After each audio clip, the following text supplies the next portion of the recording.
नमस्कार दोस्तों, मैं अनामिका आप सबका अनामिका एस्ट्रोलॉजी में हार्दिक स्वागत करती हूँ। आज हम बात करेंगे मकर राशि की।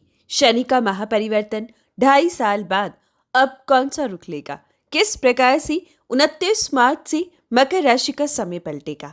आगे बढ़ने से पहले निवेदन है, वीडियो को लाइक करें। कुंडली विश्लेषण के लिए सामने दिए गए व्हाट्सएप नंबर पर टेक्स्ट कर अपॉइंटमेंट फिक्स करें।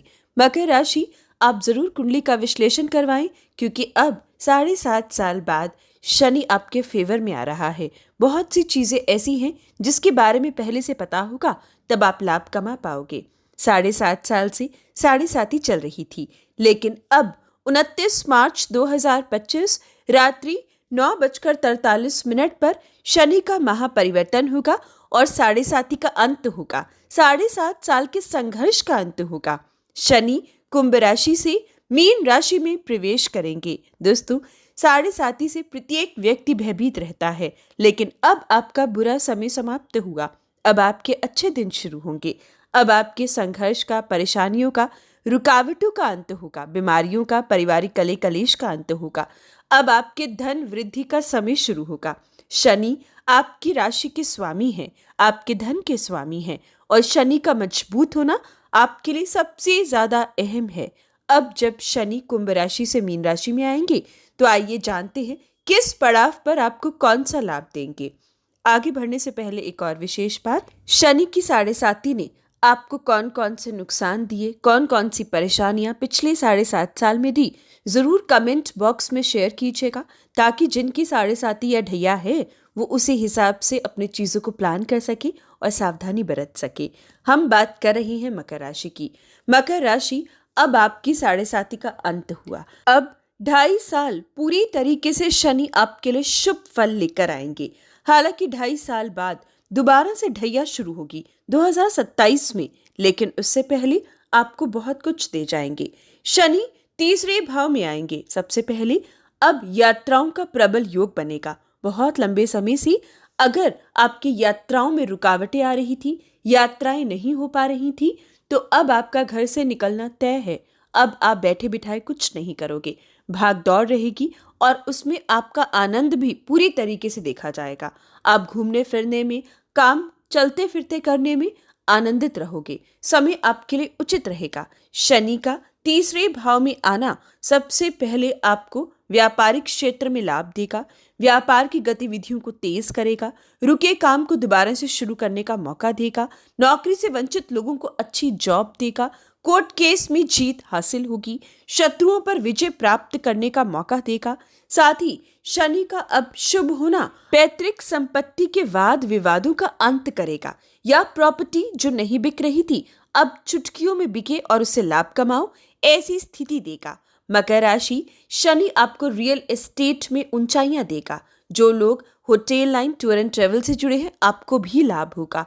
शनि निकल, जिंक और कोल से आपको खूब लाभ देगा। शनि की दृष्टि आपके हानि भाव पर पड़ेगी, जो आपकी हानियों का अंत करेगी, आपके शत्रुओं का अंत करेगी, आपके खर्चों का अंत करेगी। जी हाँ दोस्तों, शनि की 10वीं दृष्टि आपके 12वें भाव पर पड़ेगी, जो खर्चे का अंत करेगी। अब सेविंग्स शुरू होगी। सबसे ज्यादा इंपॉर्टेंट यही है कि शनि का परिवर्तन 29 मार्च 2025 से आपके धन को सेव करने में सबसे ज्यादा प्रभाव दिखाएगी। अब आप सेव कर सकते हो। अगर कोई इन्वेस्टमेंट करनी है तो बहुत अच्छे से कर पाओगे, सूझबूझ से कर पाओगे। कोई स्टॉक मार्केट, कमोडिटी सेक्टर में इन्वेस्टमेंट करनी हो तो 29 मार्च के बाद कीजिएगा। समय आपके लिए उचित रहेगा। हालांकि सरकारी नौकरी और राजनीति में अभी भी शनि थोड़ा सा कमजोर है, आपको सावधानी बरतनी होगी। शनि बच्चों की सेहत को लेकर अच्छा नहीं है, वहां सावधानी बरतनी होगी। या रिलेशनशिप में शनि आपकी प्रॉब्लम्स ला सकता है, क्योंकि शनि की तीसरी दृष्टि आपके पंचम भाव पर पड़ेगी। इसलिए जो दाम्पत्य जीवन में संतान चाहते हैं, संतान सुख से अभी तक वंचित है, आपको कुंडली के अनुसार ही बच्चे के लिए प्लान करना चाहिए, क्योंकि शनि की तीसरी दृष्टि संतान सुख में कमजोर इस समय ग्रहों को बना रही है। वहीं शनि की दृष्टि आपके भाग्य स्थान पर पड़ती है, 7वीं दृष्टि, जो भाग्य भरोसे ना रहकर सिर्फ मेहनत पर फल पाने के योग देती है। इसलिए इस समय कर्मशील रहिएगा। मेहनत के बलबूते पर शनि अब 2.5 सालों में सब दे जाएंगे, लेकिन भाग्य भरोसे मत रहिएगा। साथ ही धार्मिक यात्राएं इन 2.5 सालों में करना उपयुक्त नहीं है, इसलिए धार्मिक यात्राएं इन 2.5 सालों में आपको रोकनी होंगी।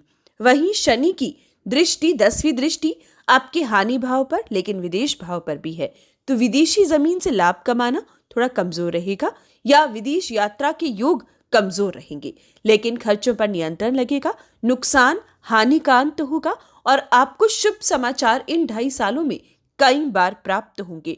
कुछ ऐसे समाचार जो अभी तक आपको नहीं मिले, जिनकी आप वेट कर रहे थे।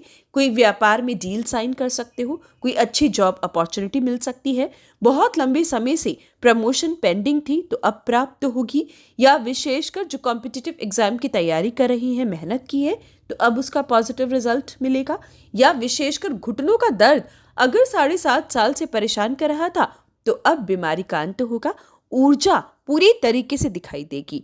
कुल मिलाकर शनि का परिवर्तन आपके लिए काफी उत्तम होगा। दोस्तों, एक विशेष काम लेकिन जरूर कीजिएगा, तुला दान। जी हाँ दोस्तों, शनि की 7.5 शुरू होने पर भी तुला दान करने से नकारात्मकता का अंत होता है और 7.5 के अंत पर भी तुला दान करना शनि के डकोत को बहुत ही शुभ साबित होता है। दोस्तों, 7 अनाज लीजिए, अपने वेट के बराबर तुलवा कर सरसों के तेल और दक्षिणा के साथ दक्षिण की ओर मुख कर शनि के डकोत को शनिवारी अमावस्या पर दीजिएगा। ऐसा करने से आपको शनि की शुभ कृपा प्राप्त होगी। साथ ही अगर आपको इसकी डिटेल जानकारी चाहिए हो तो आप कुंडली का विश्लेषण करवाकर तुलादान की पूरी विधि जान सकते हैं। तो दोस्तों, अगर हम शनि परिवर्तन, जो इस साल का सबसे बड़ा परिवर्तन है, उसकी बात करें तो वो आपके लिए शुभ है, वो आपके लिए अच्छा है। अब आप हर प्रकार से शनि की कृपा शनिवार के दिन देख पाएंगे। बल्कि कोई लॉन्ग टर्म इन्वेस्टमेंट करनी हो या विशेषकर कोई सेविंग करनी हो या कोई बड़ा फैसला, आप शनिवार के दिन बेझिझक लें। अगर कुंडली में शनि मजबूत है तो शनिवार के दिन लिए गए फैसले अब आपके लिए उत्तम साबित होंगे। तो ये थी मकर राशि विशेष जानकारी। हर अच्छी बुरी खबर के लिए जय श्री राम जरूर लिखें, लाइक और शेयर करें। जय श्री राम।